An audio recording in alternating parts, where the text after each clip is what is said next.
नमस्कार दोस्तों, कैसे हो आप सब मज़े में। आई होप सब बढ़िया होंगे और अपनी तैयारी को बेहतरीन तरीके से कर रहे होंगे। प्रणाम, आदाब और सत श्री अकाल के साथ मैं अपना प्यारा सा और खूबसूरत सा सेशन आपसे के साथ साझा करना चाहूँगा। फटाफट से बताओ, क्या मेरी आवाज़ आपको समझ आ रही है? ओ, समझ आ रही है मतलब क्लियर आ रही है? ठीक है। हाँ, अब ठीक है। अब ओके है, ठीक है। बात करते हैं दोस्तों, किसके बारे में बात करते हैं, चर्चा करते हैं। अब हम पढ़ रहे थे बेटा जी अपना मिडिल प्लेन ऑफ इंडिया। किसके बारे में पढ़ रहे थे बेटा जी? हम अपना मिडिल प्लेन ऑफ इंडिया। क्या पढ़ रहे थे बेटा जी हम? Middle plain of India.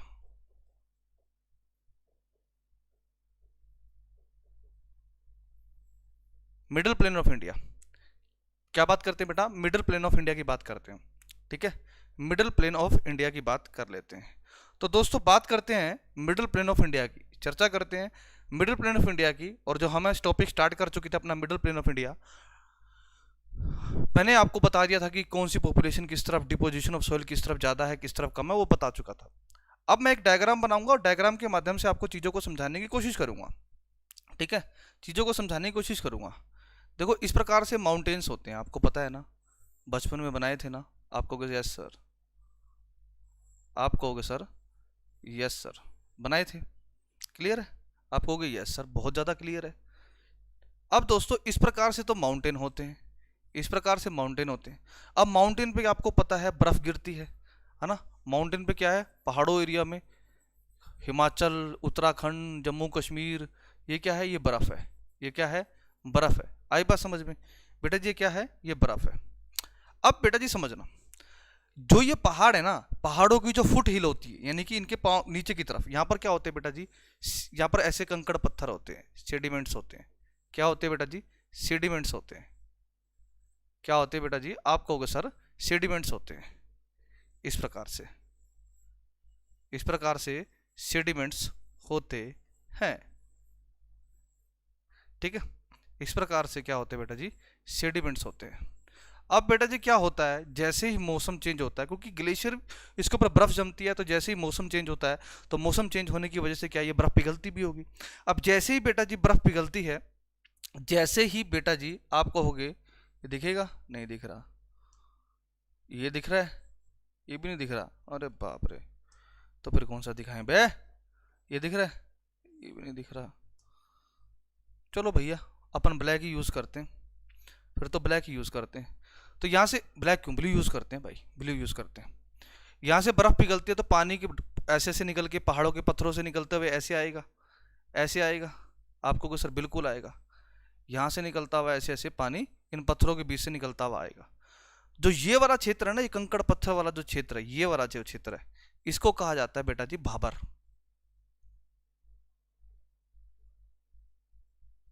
क्या कहा जाता है? भाबर कहा जाता है। क्या कहा जाता है बेटा जी? भाबर कहा जाता है। हिंदी में भी इसको भाबर ही कहा जाता है। हिंदी में भी इसको भाबर ही कहा जाता है। क्या कहा जाता है? भाबर ही कहा जाता है। हिंदी में भी इसको क्या कहा जाता है बेटा जी? भाबर ही कहा जाता है। अब ये जो पानी होगा कहीं ना कहीं जाके, आगे जाकर कहीं एक ही जगह पर जाकर मिलेगा या नहीं मिलेगा, या एक जगह पर आकर मिल गया, जहां से अलग अलग जलधाराएं निकल कर आकर यहां से लेकर और जो जिस पॉइंट पे सारी मिली, इस क्षेत्र को कहते हैं बेटा तराई का क्षेत्र। क्या कहते हैं? तराई रीजन। क्या कहते हैं बेटा जी? तराई रीजन कहते हैं। क्या कहते हैं? तराई रीजन कहते हैं, यानी कि तराई का क्षेत्र कहते हैं। आई बात समझ में? क्या कहते हैं बेटा जी? तराई रीजन कहते हैं, यानी कि तराई का क्षेत्र कहते हैं। आई बात समझ में? यहां से अब थोड़ा सा इसको छोटा सा कर लेते हैं, छोटू सा,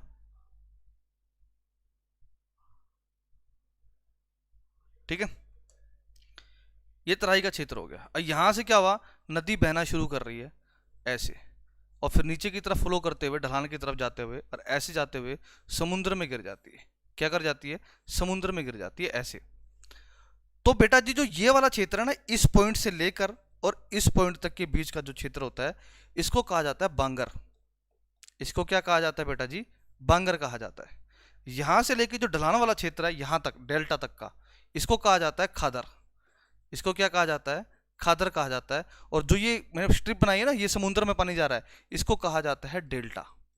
क्या कहा जाता है? डेल्टा कहा जाता है। आई बात समझ में? क्या कहा जाता है बेटा जी? आप कहोगे सर डेल्टा कहा जाता है। Okay, fine, fantastic, do you get my point मित्रों? चलिए, बहुत बढ़िया। बेटा जब बात करते हैं, मैंने कहा कि ऐसा ऐसा हो गया तो बहुत बढ़िया हुआ है। अब आपके दिमाग में आएगा भाबर का क्षेत्र क्या होता है। भाबर का क्षेत्र वह होता है, it is the foot hill of mountains, यानी कि पर्वतों का ये फुट हिल होता है। पर्वतों का क्या होता है बेटा जी, ये फुट हिल होता है। आई बात समझ में। और तराई का क्षेत्र क्या होता है बेटा जी, तराई, दिस इज तराई रीजन। तराई का क्षेत्र वह क्षेत्र होता है जो फुटिल के तो नीचे जो भाबर के नीचे का क्षेत्र, जहां से अलग अलग जलधाराएं आकर एक स्थान पर मिल जाती हैं, अलग अलग जलधाराएं निकलकर एक स्थान मिल जाती है, ये क्या कहलाता है, तराई का क्षेत्र कहलाता है। बात करते हैं बांगर की। बांगर का क्षेत्र है और ये खादर का क्षेत्र है। अब बांगर का क्षेत्र ऊंचा है तो यहाँ पर बाढ़ नहीं आती। क्यों नहीं आएगी? क्योंकि एक बात बताओ, यहाँ पर मान लो कि ये बर्फ पिघल रही है और यहाँ से ग्लेशियर और पहाड़ों से पानी आ रहा है। दूसरा, मान लो बादल बरस गए, मान लो बादल बरस गए, बादल बरस गए। एक तो नदी के अंदर किसका पानी आ रहा है, पहाड़ों का पानी आ रहा है। दूसरा, बादलों का पानी आ रहा है। पहाड़ों का पानी आ रहा है और बादलों का पानी आ रहा है, तो दोस्तों क्या होगा, नदी में पानी ज्यादा हो जाएगा। तो जब नदी में पानी ज्यादा हो जाएगा तो ये तो ऊंचा क्षेत्र है, ये क्या करेगा, ये पानी को आगे की तरफ फ्लो कर देगा। और जो नीचे वाला क्षेत्र है, जैसे निचले इलाके में पानी जाएगा तो वो क्या करेगा, अब नदी तो भैया इतनी चौड़ी है, पानी आ गया उसमें इतना, लो भैया, तो नदी के बाहर जाएगा पानी, नदी के बाहर जाएगा पानी, नदी के बाहर जाएगा तो वो क्या करेगा, बाढ़ ले आएगा आसपास के क्षेत्रों में। तो बेटा नदी जो होती है ना, नदी, नदी के अंदर क्या होते हैं बेटा, कंकड़ पत्थर होते हैं। नदियों के अंदर क्या होते हैं बेटा जी, कंकड़ पत्थर होते हैं। क्या होते हैं, कंकड़ पत्थर होते हैं। आपको मैं दिखाना चाहूंगा, अगर इसमें कनेक्ट हो जाता है तो।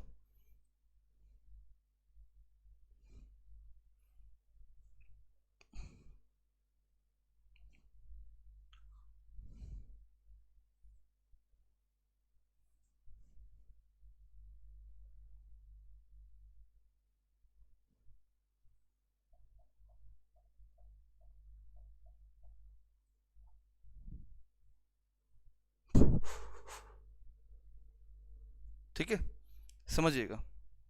इसमें नहीं दिख रहा बेटा, मतलब एक वीडियो है, मैंने देखी थी यूट्यूब पे, वो मुझे मिली नहीं। मैं दिखाऊंगा कभी आपको, ना तो मैं अपने टेलीग्राम चैनल पे डाल दूंगा वो वीडियो, ठीक है, आप देख लेना। तो उसमें क्या था बेटा जी, ध्यान दीजिएगा, यहाँ पर एक चीज़ ध्यान दीजिएगा। मैंने क्या बताया कि भाबर का क्षेत्र, ये कंकड़, ये पत्थर होते हैं। अब जैसे ही पानी यहाँ पर आता है ना, पानी आता है, अब जैसे ही पानी आता है ना, पानी आता है, कंकड़ पत्थर होते हैं, ये क्या होते हैं, कंकड़ पत्थर। जैसे ही पानी आता है, पानी क्या करेगा, इन कंकड़ों पत्थरों के साथ फ्रिक्शन करता है। क्या करता है, ऑब्वियस सी बात है, पानी तेजी से ढलान की तरफ बहता हुआ जाएगा तो कंकड़ पत्थर के ऊपर से बहता हुआ जाएगा, तो कंकड़ पत्थर की क्या, वो धीरे धीरे क्या, फ्रिक्शन की वजह से धीरे धीरे घिसना शुरू करते हैं। और जैसे ही घिसना शुरू करते हैं, नदी अपने साथ क्या लेके आती है, कंकड़ पत्थर, छोटे छोटे कंकड़ पत्थर, बालू रेत लेके आती है। और बालू रेत कहाँ पर आएगा, इस नदी के रूप में आगे बहना शुरू करेगा। जैसे आप देखते होंगे आपके आपके शहर में, पड़ोस में, आसपास के एरिया में आपने नदी देखी होगी या नहर देखी होगी, वहां पर देखते होंगे नदी के अंदर क्या पाया जाता है, सिल्ट पाया जाता है, जिसको गार कहते हैं, और वो रेत की फॉर्म में होता है, रेत, मिट्टी, गाद, ऐसी फॉर्म में होता है। देखा होगा आपने, कभी ना कभी तो आपने देखा ही होगा। वो कहां से आया, वो यहां से आया बेटा जी, यहां से, इससे, इस सेडिमेंट्स के रूप में यहाँ से पानी जब बहता हुआ आता है तो अपने साथ छोटे छोटे कंकड़ पत्थरों को साथ लेता हुआ आता है, और वो कंकड़ पत्थर आपस में पानी के साथ फ्रिक्शन करते हुए वो क्या, घिसते रहते हैं, उसमें क्या, वो गाद की फॉर्म में, सिल्ट और गारे की फॉर्म में हो जाता है। और जैसे ही बरसात होती है तो ऊपर से ये वाला पानी आ रहा है पहाड़ों का, ऊपर से बादलों का पानी आ रहा है, नदी ओवरफ्लो हो जाएगी। ओवरफ्लो होगी तो ये खादर वाले क्षेत्र में क्या करती है नदी, साइड वाले क्षेत्रों में बह जाती है। तो नदी में उपस्थित जो गाद होता है, गारा होता है, वो क्या करेगा, वो भी किसमें, साथ वाले क्षेत्र में चला जाएगा, यानी कि जमीन वाले क्षेत्र पे आ जाएगा। और बेटा जी ये सबसे ज्यादा उपजाऊ होता है, और जलोढ़ मिट्टी ऐसे ही बनती है, जलोढ़ मिट्टी ऐसे ही बनती है। इसीलिए बेटा जी आपको मैंने बताया, बांगर क्या होता है, कम उपजाऊ होती है, मैंने बताया था लास्ट लेक्चर में। बांगर क्या होती है बेटा जी, कम उपजाऊ होती है, और खादर जो होती है ये ज्यादा उपजाऊ होती है।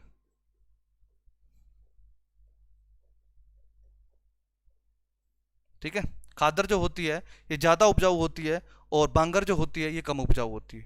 क्यों? क्योंकि बाढ़ का पानी का क्षेत्र जो होता है वो यहां पर ही सबसे ज्यादा फैलता है, क्योंकि इस पानी के अंदर क्या होता है, गाद, है ना, गारा, जो एक नेचुरल वेजिटेशन है उसकी मात्रा सबसे ज्यादा होती है, इसलिए सबसे ज्यादा फर्टाइल होती है।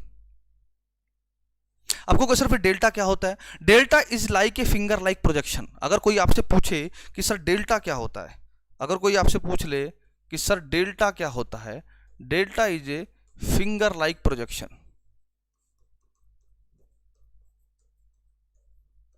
डेल्टा क्या होता है बेटा जी, आप कहोगे सर फिंगर लाइक प्रोजेक्शन होता है। क्या होता है बेटा जी, फिंगर लाइक प्रोजेक्शन होता है। क्या होता है बेटा जी? फिंगर लाइक प्रोजेक्शन होता है। वो क्या आप कहोगे सर फिंगर लाइक प्रोजेक्शन मतलब? ऐसे मान लो ये नदी है, यहां से नदी आ रही है, समझ रहे हो? यहां से नदी आ रही है और जैसी नदी समुद्र में गिरने वाली होती है तो वहां से 10 से 15 किलोमीटर पहले नदी अलग अलग जलधाराओं में बढ़ जाती है। नदी क्या करती है? अलग अलग जलधाराओं में बढ़ जाती है। तो अलग अलग जलधाराओं में मान लो ये नदी आ रही है, ये नदी आ रही है, ये क्या करती है? जब समुद्र में गिरनी होती है तो समुद्र में गिरने से 10-15 किलोमीटर पहले ये अलग अलग जलधाराओं में बढ़ जाती है। आप देख रहे होंगे, आप देख रहे होंगे ऐसे, देखो फिंगर लाइक प्रोजेक्शन बन रही है कि नहीं बन रही? फिंगर, ये फिंगर लाइक प्रोजेक्शन बन रही नहीं बनी? बिल्कुल। ये अलग अलग जलधाराएं कहाँ गिर जाती हैं? समुद्र में गिर जाती हैं। तो इसके बीच का जो क्षेत्र होता है ये क्या होता है? ये डेल्टा कहलाता है। ये क्या कहलाता है? डेल्टा कहलाता है। इसी को ही डेल्टा कहते हैं। ये पूरी जो स्ट्रक्चर है पूरा, इसी को ही डेल्टा कहते हैं। अब यहाँ पर क्या होता है? यहाँ पर पता क्या, नदी बेटा हजारों करोड़ों वर्षों से बह रही है, तो नदी अपने साथ तो हजारों करोड़ों वर्षों से क्या ला रही है? सेडिमेंट्स ला रही है, कंकड़ पत्थर रेत बालू सब कुछ ला रही है। तो वो बेटा जी आप कहोगे सर 10-15 किलोमीटर पहले ही क्यों अलग अलग जलधाराओं में बढ़ जाती है? क्योंकि वो सेडिमेंट्स ना यहाँ पर आके जम गए, बालू कंकड़ रेत यहाँ पर आके जम गए, तो नदी को तो रास्ता चाहिए चाहिए, तो वो साइड से रास्ता काटते हुए आगे बढ़ जाती है। वो साइड से रास्ता काटते हुए आगे बढ़ जाती है। आई बात समझ में? इसको कहते हैं डेल्टा। इसको क्या कहते हैं? डेल्टा। एक बार क्विक रिवीजन करेंगे, ध्यान दीजिएगा। मैंने क्या बताया? मैंने मिडिल प्लेन ऑफ इंडिया के अंदर ये चीज बताई कि कैसे जो है आपको मैंने बताया। अब एक बार बताओ, डिपोजिशन ऑफ, मैंने बताया था deposition of alluvial soil maximum कहां पर होगी? ईस्टर्न पार्ट में बताई थी क्योंकि भारत की मैक्सिमम नदियां किस तरफ जा रही हैं? भारत के पूर्वी हिस्से की तरफ जा रही हैं। तो खादर वाला क्षेत्र कहाँ होगा? पूर्वी तरफ ज्यादा होगा। तो यहाँ पर बाढ़ का क्षेत्र सबसे ज्यादा आता है, बिहार पश्चिम बंगाल उड़ीसा की तरफ देखते होंगे आप, सबसे ज्यादा बाढ़ यहीं आती है। तो वहां पर क्या होता है? जलोढ़ मिट्टी का जमाव सबसे ज्यादा होता है। आई बात समझ में? याद आया?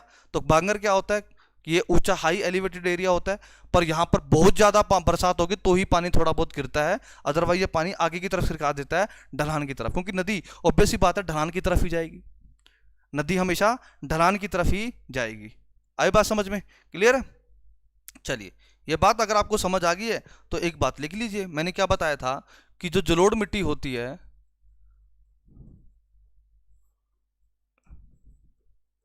जो जलोढ़ मिट्टी होती है बेटा, ये कितने प्रकार की होती है? ये दो प्रकार की होती है। एक होती है बांगर और एक क्या होती है बेटा? खादर। एक होती है बांगर और एक क्या होती है बेटा? खादर। ठीक है, एक होती है बांगर और एक क्या होती है? खादर होती है। क्लियर है?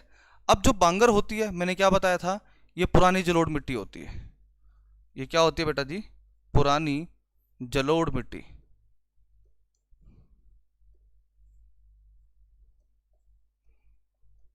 पुरानी जलोढ़ मिट्टी। और जो ये होती है, ये क्या होती है? ये होती है बेटा जी नई जलोढ़ मिट्टी।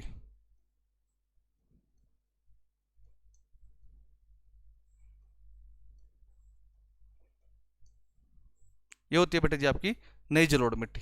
ठीक है, ये होती है बेटा जी आपकी नई जलोढ़ मिट्टी। ये क्या होती है? ये होती है कम उपजाऊ। ये होती है बेटा जी कम उपजाऊ। और जो ये वाली होती है, ये होती है ज्यादा उपजाऊ।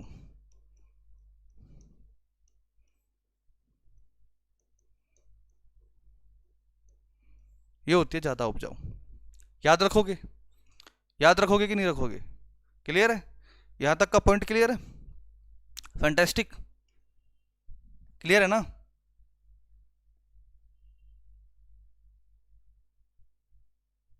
चलिए आगे बढ़ते हैं फिर।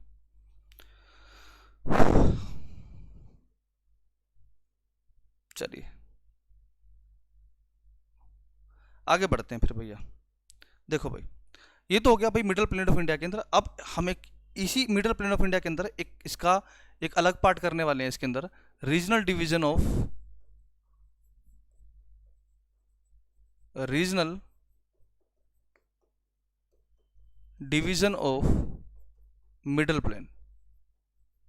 हेडिंग डालोगे regional division of middle plain, यानी कि मध्यवर्ती मैदानों का पारदेशिक विभाजन। मध्यवर्ती मैदानों का पारदेशिक विभाजन। मध्यवर्ती मैदानों का पारदेशिक विभाजन हम करने वाले हैं।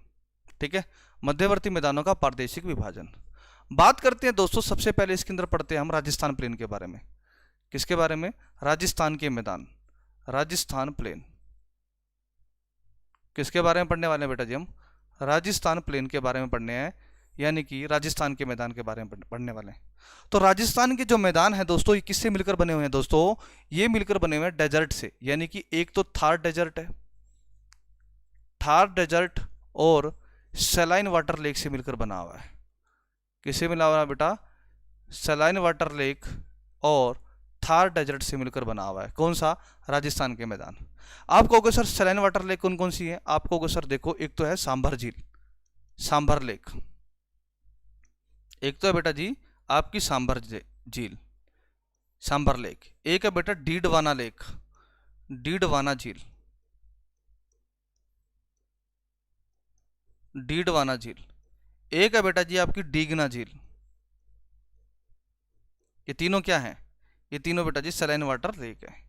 ये तीनों क्या है बेटा जी? ये आपकी सलाइन वाटर, यानी कि लवणीय पानी। ये सलाइन का मतलब होता है बेटा लवणीय, लवणीय। आई बात समझ में? सलाइन का मतलब क्या होता है? लवणीय। ये तो हो गया राजस्थान का मैदान। राजस्थान के मैदान दोस्तों मैंने आपको बताया, राजस्थान के जो मैदान होते हैं ये किससे मिलकर बने हुए हैं? राजस्थान के मैदान दोस्तों किससे मिलकर बने हुए हैं? ये थार डेजर्ट और सलाइन वाटर लेक से मिलकर बने हुए हैं। क्लियर है? उसके बाद बात करते हैं, फिर हम पढ़ते हैं पंजाब हरियाणा प्लेन।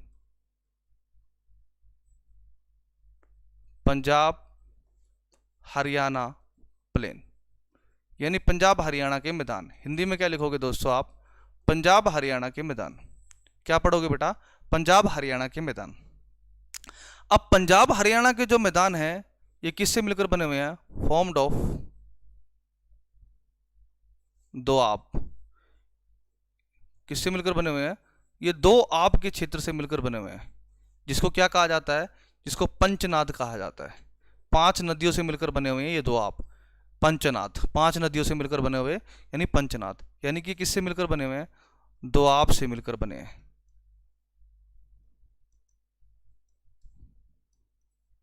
दोआब से मिलकर बने हैं। आई बात समझ में? दोआब से मिलकर बने हैं। अब आपके दिमाग में आएगा दोआब क्या होता है? देखो दोआब का मतलब क्या होता है पहले वो समझिए। दोआब, दोआब का जो क्षेत्र होता है इसको इंग्लिश में भी दोआब भी कहते हैं, ऐसे दोआब। ठीक है? अब इसको समझिएगा। मान लो ये कोई नदी है, ये कोई नदी है ऐसे, ठीक है, और इस नदी का मान लो नाम ए है, और ये कोई नदी है और इस नदी का नाम क्या है? बी, और इन दोनों नदियों के बीच की डिस्टेंस बहुत ही कम है। तो दो नदियों के बीच का जो क्षेत्र होता है इसी को ही दोआब कहा जाता है। इसी को ही क्या कहा जाता है बेटा जी? इसी को ही दोआब कहा जाता है। दो नदियों के बीच का क्षेत्र जो होता है वो क्या कहलाया जाता है? दोआब कहलाया जाता है। दो नदियों के बीच का क्षेत्र क्या कहलाया जाता है दोस्तों? दोआब कहलाया जाता है। दो नदियों के बीच का क्षेत्र क्या कहलाया जाता है दोस्तों? दोआब कहलाया जाता है। आई बात समझ में? क्लियर है? क्लियर है बेटा जी? चलिए आगे बढ़ते बेटा जी। मैंने कहा दो नदियों के बीच का क्षेत्र क्या कहलाया जाता है दोस्तों? दोआब कहलाया जाता है। और ये क्या होता है? ये भी फर्टाइल होता है। ये भी क्या होता है बेटा? फर्टाइल होता है, यानी कि उपजाऊ होता है। क्या होता है बेटा जी? आप कहोगे सर उपजाऊ होता है। क्या होता है बेटा जी? उपजाऊ होता है। अब बेटा जी बात करते हैं कि मैंने कहा कि ये दोआब का क्षेत्र है और 5 नदियों से मिलकर बना हुआ है। कौन कौन सी नदी से मिलकर बना हुआ है? आप कहोगे सर झेलम नदी। कौन सी नदी? झेलम नदी। एक चिनाब नदी,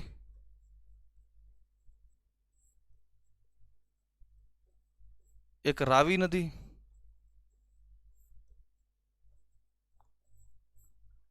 एक ब्यास नदी, और लास्ट में कौन सी आएगी? सतलुज नदी। लास्ट में कौन सी आएगी बेटा जी? आप कहोगे सर सतलुज नदी। कौन सी? ये 5 नदियों से मिलकर, झेलम, चिनाब, रावी, ब्यास, सतलुज। झेलम, चिनाब, रावी, ब्यास, सतलुज। तो दोस्तों, मित्रों, भाइयों और बहनों, मैंने क्या बताया? मैंने ये बताया कि झेलम, चिनाब, रावी, ब्यास, सतलुज ये पांचों मिलकर 5 नदियां पंचनाद बनाती हैं। तो झेलम और चिनाब नदी के बीच के क्षेत्र को किस नाम से जाना जाता है? छाछ दोआब के नाम से जाना जाता है। किस नाम से जाना जाता है बेटा? छाछ दोआब के नाम से जाना जाता है। किस नाम जाना जाता है बेटा? छाछ दोआब के नाम से जाना जाता है। चिनाब और रावी नदी के बीच के क्षेत्र को किस नाम से जाना जाता है? इसको जाना जाता है बेटा रचना दोआब के नाम से। रचना दोआब के नाम से जाना जाता है। रचना दोआब। रावी और ब्यास नदी के बीच के क्षेत्र को क्या कहता है, क्या क्या कहा जाता है? इसको कहा जाता है बेटा बड़ी दो आप, या फिर इसको ऐसे भी लिख देते हैं बड़ी दो आप। ठीक है, ब्यास और सतलुज नदी के बीच के क्षेत्र को क्या कहते हैं? बिष्ट दो आप। क्या कहा जाता है? बिष्ट दो आब कहा जाता है। ठीक है, क्या कहा जाता है? बिष्ट दो आब कहा जाता है। I hope you get my point मित्रों। ठीक है, छाछ, रचना, बड़ी और बिष्ट, बेटा यहां से ना इन इस वाले टॉपिक से आरआरबी एनटीपीसी 2018 वाला और 2021 में जो पेपर हुए थे, भर भर के क्वेश्चन पूछे थे, भर भर के, हर बार यही क्वेश्चन बताओ। क्वेश्चन ये पूछा गया ब्यास और सतलुज नदी के बीच का क्षेत्र क्या कहलाता है? बिष्ट दोआब। रावी और ब्यास नदी के बीच का क्षेत्र क्या कहलाता है? बड़ी दोआब। चिनाब और रावी नदी के बीच का क्षेत्र रचना दोआब। झेलम और चिनाब नदी के बीच के क्षेत्र का छाछ दोआब। या कहेंगे पंचनाद में कौन कौन सी नदियां शामिल हैं? आपको कहेंगे सर पंचनाद में झेलम, चिनाब, रावी, ब्यास, सतलुज, इन पांचों नदियों को पंचनाद के नाम से जाना जाता है। किस नाम जाना जाता है? पंचनाद के नाम से जाना जाता है। क्लियर है? पंचनाद के नाम से जाना जाता है। क्लियर है बेटा जी? चलिए बात करते हैं बेटा जी, उसके बाद हम पढ़ते हैं गंगा यमुना प्लेन्स। कौन से आएंगे बेटा जी? गंगा यमुना प्लेन्स, यानी कि गंगा यमुना के मैदान। गंगा यमुना के मैदान, तो ये गंगा यमुना के मैदान जो है ये किससे मिलकर बने हुए हैं?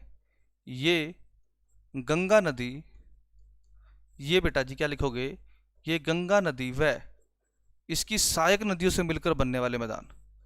गंगा व इसकी सहायक नदियों से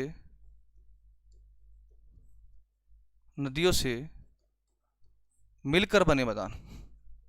नदियों से मिलकर बने मैदान।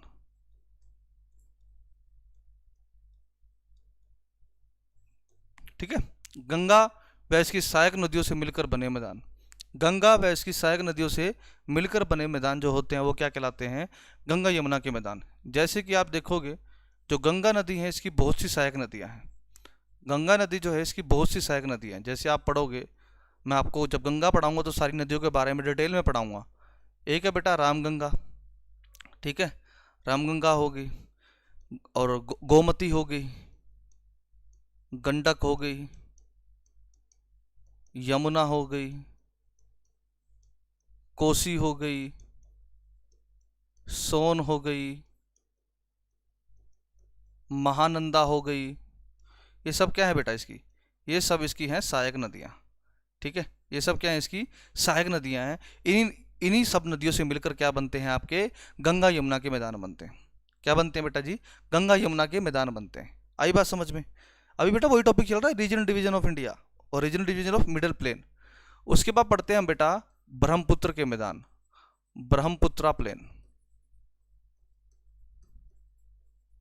क्या पढ़ेंगे बेटा? ब्रह्मपुत्रा प्लेन, यानी कि ब्रह्मपुत्र के मैदान। क्या पढ़ेंगे? ब्रह्मपुत्र के मैदान। तो ये किससे मिलकर बने हुए हैं? ब्रह्मपुत्र नदी व इसकी सहायक नदियों से मिलकर बनने वाले मैदान।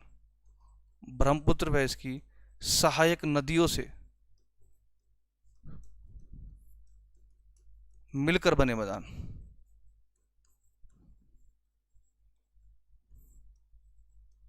मिलकर बने मैदान। ब्रह्मपुत्र नदी व इसकी सहायक नदियों से मिलकर बने मैदान। आपको जैसे देखोगे आप जो है ब्रह्मपुत्र के प्लेन का जो विस्तार है कहां से कहां तक है? इसका जो विस्तार है, इसका विस्तार है सदिया से धुबरी तक। सदिया एक जिले का नाम है, जगह का नाम है। सदिया से लेकर धुबरी तक, असम के अंदर है धुबरी। ठीक है, सदिया से लेकर धुबरी तक, सदिया से लेकर धुबरी तक। आई बात समझ में? इसी ब्रह्मपुत्र के मैदान के अंदर ही आपका क्या आता है? मजुली द्वीप आता है। इसी ब्रह्मपुत्र के मैदान में ही आपका मजुली द्वीप इसी में ही पड़ता है। मजुली द्वीप इज नाउ ए डिस्ट्रिक्ट, इसको जिला घोषित कर दिया है। और मैंने आपको बता चुका हूं इसके बारे में कि भारत व विश्व का सबसे बड़ा नदी द्वीप। क्या लिखोगे? भारत व विश्व का भारत व विश्व का सबसे बड़ा नदीय द्वीप।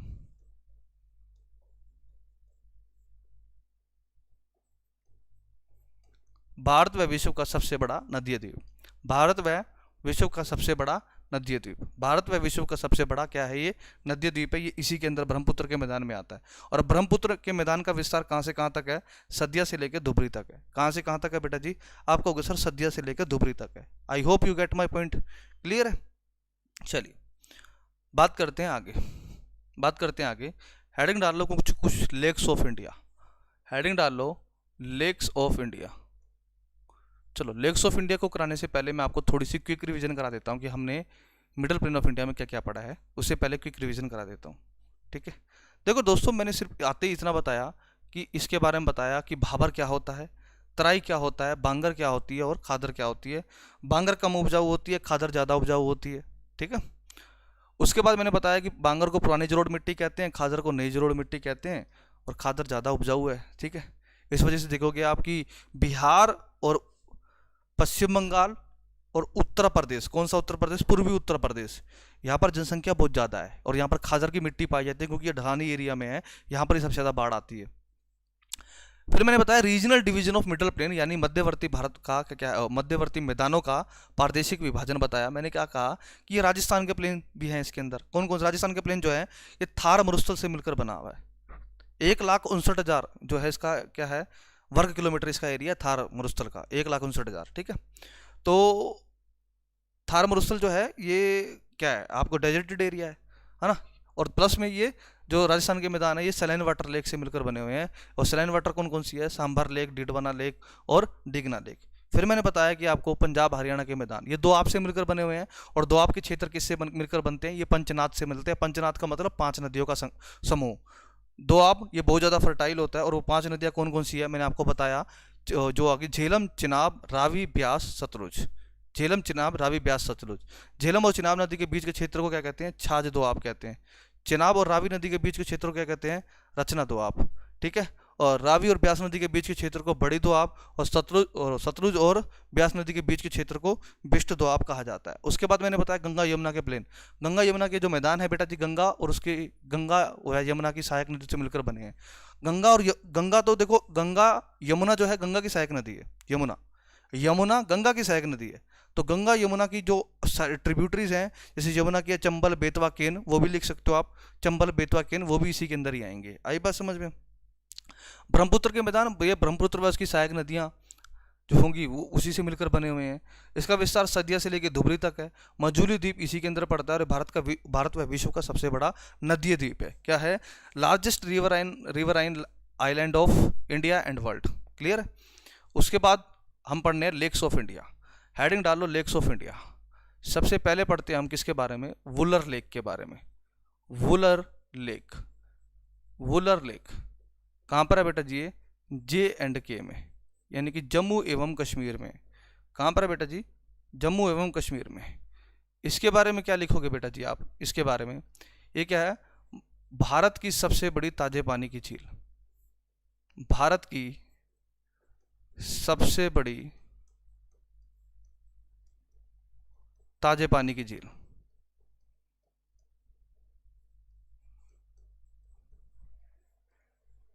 भारत की सबसे बड़ी क्या है? ताजे पानी की ये झील है, भारत की सबसे बड़ी। और विश्व की मैं बता चुका हूं कंटिनेंट में कौन सी थी? सुपीरियर लेक, कनाडा और यूएसए की बाउंड्री पे। ये भारत की सबसे बड़ी ताजे पानी की झील है बेटा, ठीक है। अच्छा जी, दूसरी झील लिखोगे आप डल लेक, डल झील। ये भी कहां पर है बेटा जी? ये भी कहां पर है? आप कहोगे सर ये भी कहां पर है? J&K के अंदर है। कहां पर है बेटा जी? ये भी J&K के अंदर है, ठीक है। और आपका जो श्रीनगर शहर है ना, श्रीनगर, वो इसी लेक के किनारे बसा हुआ शहर है। श्रीनगर शहर जो है वो इसी लेक के किनारे बसा हुआ शहर है। आई बात समझ में मित्रों? ठीक है। एक और लेक है जिसका नाम नंबर डालो 3, नंबर डालो 3। एक है बेटा जी नागिन लेक, नागिन झील।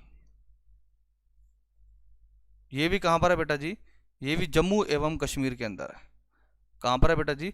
जम्मू एवं कश्मीर के अंदर है। नंबर डालो 4, फिर आती है आपकी मानसर झील। क्या लिखोगे बेटा? मानसर झील। मानसर झील कहाँ पड़ती है? ये भी जम्मू एवं कश्मीर में पड़ती है। कहाँ पर है? जम्मू एवं कश्मीर में। मानसर झील कहाँ पर पड़ती है बेटा जी? जम्मू एवं कश्मीर में पड़ती है। क्लियर है? चलिए, नोट कर लिया। वुलर झील भारत की सबसे बड़ी ताजे पानी की झील। डल झील श्रीनगर के अंदर और जो है JNK में पड़ती है। नागिन झील JNK में और मानसर झील JNK में, और श्रीनगर जो है डल लेक के किनारे बसा हुआ शहर है। नंबर डालो 5। एक आती है बेटा जी आपकी सुखना ताल। सुखना झील। सुखना झील ये पड़ती है बेटा जी आपकी चंडीगढ़ में। कहाँ पड़ती है बेटा? चंडीगढ़ में पड़ती है। क्लियर है? नंबर डालो 6। एक आती है बेटा जी आपकी नैनीताल। ये कहाँ पड़ती है? उत्तराखंड में।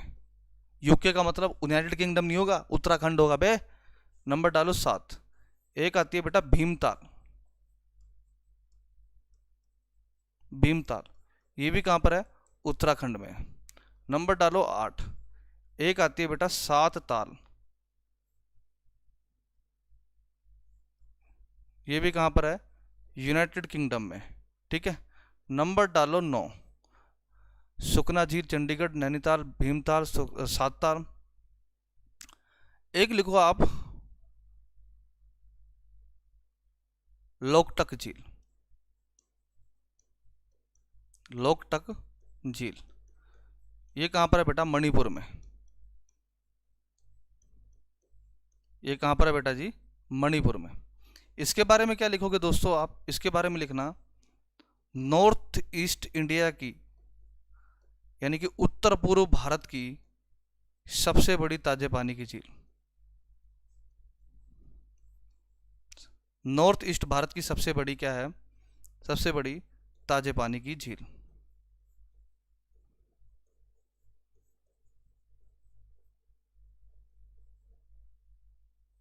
ठीक है। नॉर्थ ईस्ट इंडिया की क्या है? सबसे बड़ी ताजे पानी की झील कौन सी हो जाएगी? लोकटक झील हो जाएगी। कौन सी हो जाएगी बेटा? लोकटक झील हो जाएगी। आई बात समझ में? क्लियर है? Do you get my point? Loktak होगी। उसके बाद डालो नंबर 10। नंबर डालो 10। एक आएगी बेटा नोकरेक झील। नोकरेक लेक ये कहाँ पर है बेटा जी? ये मेघालय के अंदर है।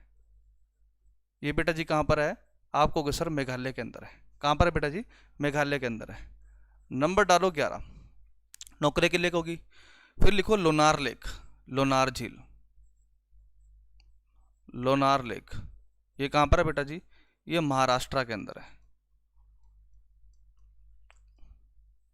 कहाँ पर है बेटा? महाराष्ट्र के अंदर। ये उल्का पिंड के गिरने से बनी है बेटा जी। एग्जाम में इस पे दो तरह से क्वेश्चन पूछा जाता है लोनार लेक पे। या तो ये पूछ लेंगे लोनार लेक कहाँ पर है? महाराष्ट्र में। या फिर ये पूछ लेंगे निम्नलिखित में से ऐसी कौन सी झील है जो उल्का पिंड के गिरने से बनी है? निम्नलिखित में से ऐसी कौन सी झील है जो उल्का पिंड के गिरने से बनी है? तो आंसर आपका लोनार लेक ही आएगा। अगला क्वेश्चन। फिर आप लिखो सांभर झील। सांभर झील कहाँ पर है बेटा जी? ये राजस्थान में। कहाँ पर है बेटा जी? ये राजस्थान में। ठीक है।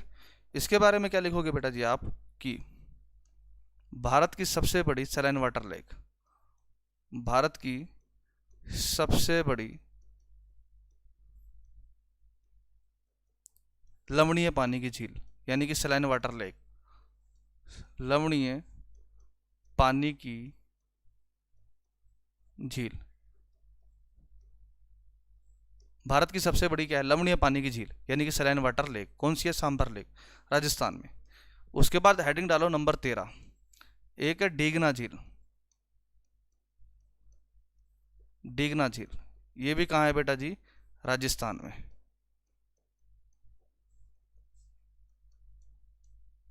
ये भी कहाँ है बेटा जी? राजस्थान में।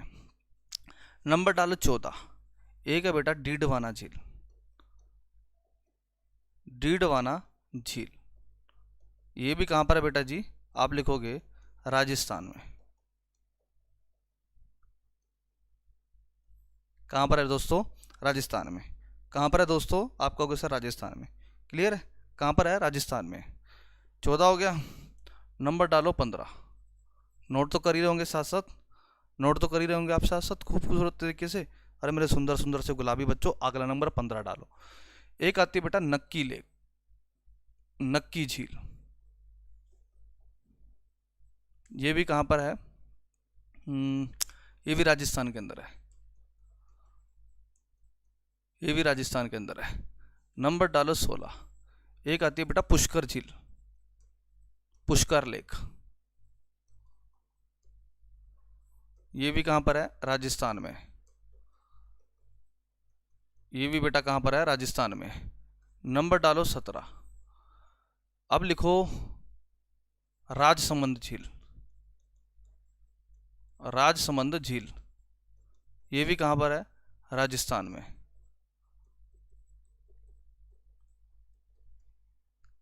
ठीक है। एक आएगा नंबर 18 जयसमंद झील। महाराजा जयसिंह ने बनवाया था इसको 17वीं शताब्दी में। कौन सी शताब्दी में? 17वीं शताब्दी में। कहाँ पर है? राजस्थान में। यहाँ से क्वेश्चन पूछा जाता है, यहाँ से क्वेश्चन पूछा जाता है क्या, ध्यान दीजिएगा। कब बनी थी ये कृत्रिम झील है? 17वीं शताब्दी में। कौन सी शताब्दी में? 17वीं शताब्दी में बनी थी। ठीक है। और आप ये लिखोगे 17वीं सदी की, 17वीं सदी की सबसे बड़ी कृत्रिम झील किसकी? भारत की। भारत की सबसे बड़ी जो है 17वीं सदी की, ये क्वेश्चन पूछा गया एसएससी ने कि भारत 17वीं सदी में भारत की सबसे बड़ी कृत्रिम झील कौन सी थी? 17वीं सदी में भारत की सबसे बड़ी कृत्रिम झील जो थी वो कौन सी थी? तो आंसर आएगा जयसमंद थी। आई बात समझ में? इस झील का अन्य नाम भी है, इस झील का अन्य नाम भी है।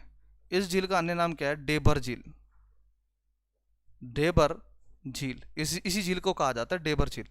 कमाल की बात देखो, ये क्या है? 17वीं सदी की सबसे बड़ी झील है। आई बात समझ में? चलिए बहुत बढ़िया, नक्की हो गया। ठीक है। नंबर डालो अब 19, क्योंकि एक क्वेश्चन बड़ा प्यारा पूछा जाता है 19 नंबर से। 19 नंबर डालो। एक झील है जिसका नाम क्या है? गोविंद बल्लभ पंत सागर झील। ये है बेटा जी आपकी उत्तर प्रदेश में। ये क्या? हाँ बेटा जी आपकी उत्तर प्रदेश में। ठीक है। कहाँ पर है? उत्तर प्रदेश में। ठीक है। कहाँ पर है बेटा जी? आपकी उत्तर प्रदेश में। इसके बारे में बेटा जी क्या बताओगे इस झील के बारे में? भारत की सबसे बड़ी कृत्रिम झील, भारत की आज की डेट में भारत की सबसे बड़ी, भारत की सबसे बड़ी क्या है? कृत्रिम झील। भारत की क्या है बेटा? सबसे बड़ी कृत्रिम झील है ये। आई बात समझ में? अच्छा जी। इसी पे ही क्या बना हुआ है? रिहंद बांध बना हुआ है। क्या बना हुआ है बेटा जी? रिहंद बांध बना हुआ है। आई बात समझ में? पर यहाँ पर एक एक्सेप्शनल केस पता क्या है? एग्जामिनर ना आज तक मैंने देखा, कई पेपरों में देखा है, कई पेपरों में भारत की सबसे बड़ी आर्टिफिशियल लेक पूछ लेगा ना कि भारत की सबसे बड़ी कृत्रिम झील कौन सी है, ऑप्शन में गोविंद बल्लभ पंत सागर होता ही नहीं है। बहुत से पेपरों में देखा है। तो उसमें ऑप्शन में क्या मिलता है? या तो आपको जयसमंद नाम लिखा मिलेगा, और जयसमंद का ही अन्य नाम क्या है? डेबर झील। क्या नाम है? डेबर झील। या फिर आपको ये नाम मिलता है। अगर आपको गोविंद बल्लभ पंत सागर ऑप्शन में ना मिले तब आप आंसर लगा देना ये, तब आप आंसर लगाओगे ये वाला आंसर। ठीक है। डेबर झील यानी कि जयसमंद झील ही आंसर लगाओगे। अगर गोविंद वल्लभ पंत सागर ऑप्शन में ना हुआ तो, ये तो की कंडीशन है, नहीं तो अगर है ऑप्शन में तो ये वाला, तो यही ठोक देना आंसर। ठीक है। चलिए बात करते हैं बेटा जी अब आगे, बात करते हैं बेटा जी आगे। नंबर डालो 20। गोविंद वल्लभ पंत सागर हो गया, उत्तर प्रदेश लिख दिया। अब लिखो बेटा चिल्का झील।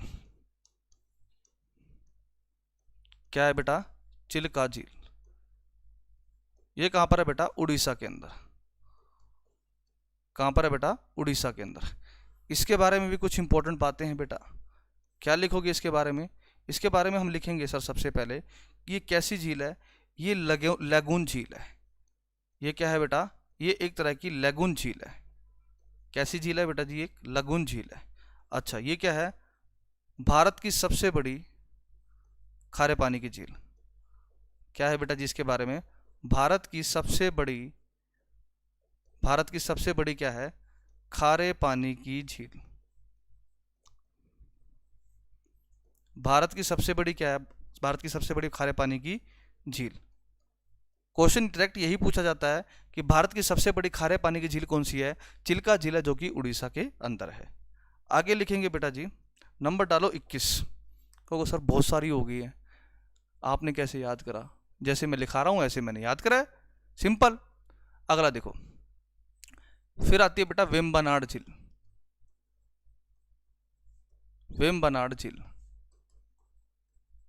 ये कहां पर है बेटा जी, वेम्बनाड झील ये केरल के अंदर है। कहां पर है, केरल के अंदर है।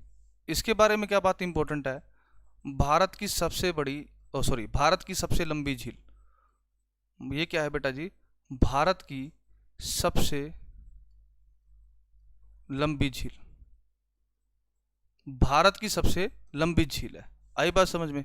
और इस झील में क्या होती है बेटा, बोट रेस होती है। क्या होती है, बोट रेस होती है।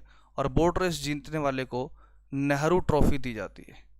क्या दी जाती है, नेहरू ट्रॉफी दी जाती है। आई बात समझ में, क्लियर। बोट रेस होती है यहाँ पर, नेहरू ट्रॉफी दी जाती है। जैसे आपने बागी मूवी है एक टाइगर श्रॉफ की, उसमें आपने देखा होगा बोट रेस वाले सीन होता है, वो इसी लेक पर ही फरमाया हुआ जो है जो सीन है।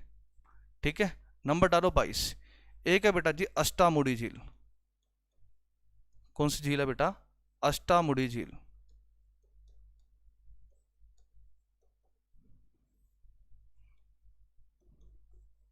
अष्टामुड़ी झील ये कहां पर है बेटा, ये भी केरला के अंदर है।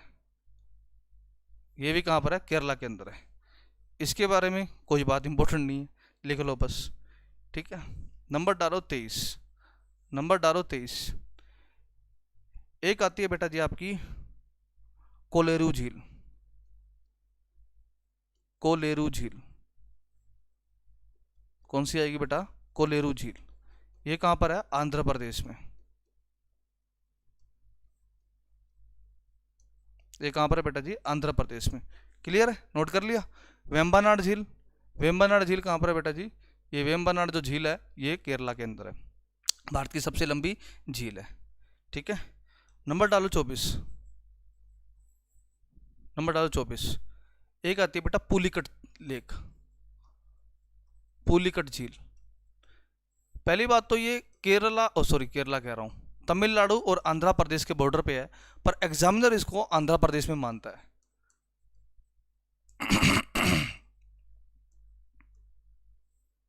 ठीक है, एग्जामिनर इसको कहाँ मानता है, आंध्र प्रदेश में मानता है, पर है एक्चुअल में ये कहाँ पर, ये आंध्र प्रदेश और तमिलनाडु के बॉर्डर एरिया पर है। क्लियर है, done done done done done, clear है। तो और भी कुछ लिख करे क्या, बहुत होगी बेटा, 24 बहुत है, ये याद कर लो तुम, वो ही बहुत है। तो जितनी कराई है सभी इंपॉर्टेंट कराई है, भारत की सबसे बड़ी झील और ये सब मैंने आपको करवा दिया है। ठीक है, तो आज हम इतना ही रखेंगे बेटा जी, क्लियर। आज हम इतना ही रखेंगे। और लेक का टॉपिक बहुत इंपॉर्टेंट है बेटा। लेक, भारत की लेक जितनी इंपॉर्टेंट थी मैंने करवा दी है। क्वेश्चन ये पूछेगा भारत की सबसे बड़ी ताजे पानी की झील, तो वुलर झील आएगा। क्वेश्चन ये पूछ ले भारत की सबसे बड़ी सैलाइन वाटर लेक, तो सांबर झील आएगा राजस्थान में। भारत की सबसे बड़ी खारे पानी की झील चिल्का झील आएगा। भारत की सबसे लंबी झील आएगी तो वो वेम्बनाड झील कहाँ पर, कहाँ पर, केरला में आएगा। चिल्का लेक के बारे में पूछते हैं किस टाइप की लेक है, ये लैगून लेक है। कैसी है, लैगून, उड़ीसा के अंदर है। आई बात समझ में, क्लियर है। सुकना झील कहाँ पर है, चंडीगढ़ में है। भीमताल, नैनीताल, सात ताल, जिसके पीछे भी ताल शब्द आ जाए, कोई भी लेक हो और उसके नाम के पीछे ताल आ जाए, तो वो आंख बंद करके उत्तराखंड लगा देना। वो आंख बंद करके कहाँ लगाओगे, उत्तराखंड आंसर लगा देना। ठीक है, do you get my point. चलिए, तो बेटा जी आज फिर इतना ही रखते हैं, सेशन की समाप्ति करते हैं। तो ये अच्छे से रिवीजन कर लेना बेटा जी, ये अपने आप में टॉप टॉपिक है। अच्छा डेल्टा यहाँ कैसे आ गया, आ गया होगा। डेल्टा क्या होता है, क्या होता है डेल्टा? डेल्टा वो चीज़ होता है, फिंगर लाइक प्रोजेक्शन होता है कि जब नदी समुद्र में गिरनी होती है तो उससे क्या करती है, 10 से 15 किलोमीटर पहले अलग अलग जलधाराओं में बढ़ जाती है। क्यों बढ़ जाती है? क्योंकि नदी के साथ सेडिमेंट्स आ रहे होते हैं, वो सेडिमेंट हजारों लाखों वर्षों से वो नदी के साथ बहते आ रहे हैं, तो वो क्या करते हैं, रास्ते को ब्लॉक कर देते हैं। तो इसलिए नदी को तो रास्ता चाहिए चाहिए जाने के लिए, तो वो अपना अलग से साइडों से रास्ता बनाते हुए समुद्र में जाती है, और वो सेडिमेंट वहाँ डिपॉजिट हो जाते हैं उन बीच बीच के एरिया में, यहाँ पर ये वाले एरिया में, ठीक है। और इसको क्या क्या कहते हैं, इसी को ही डेल्टा कहते हैं। इस पूरी स्ट्रक्चर को क्या कहते हैं, इस पूरी की पूरी स्ट्रक्चर को डेल्टा कहा जाता है। इस पूरी स्ट्रक्चर को क्या कहा जाता है बेटा जी, डेल्टा कहा जाता है। मैंने फिर से बता दिया। तो दोस्तों आज इतना ही रखते हैं, नेक्स्ट लेक्चर में आएंगे। नेक्स्ट लेक्चर में हम हेडिंग डाल के देना coastal plain of India. Next lecture में पढ़ेंगे बेटा जी coastal plain of India, Bharat के तटीय मैदान के बारे में पढ़ेंगे, ठीक है। और आइलैंड ऑफ इंडिया वो भी स्टार्ट हो जाएगा, वो भी स्टार्ट क्या खत्म कर देंगे उसको भी, यानी कोस्टल प्लेन ऑफ इंडिया इतना बड़ा टॉपिक नहीं है, और आइलैंड ऑफ इंडिया, ये दोनों टॉपिक हम नेक्स्ट लेक्चर में करेंगे। तब तक के लिए दोस्तों आपसे अलविदा चाहेंगे। Thank you so much. जय हिंद।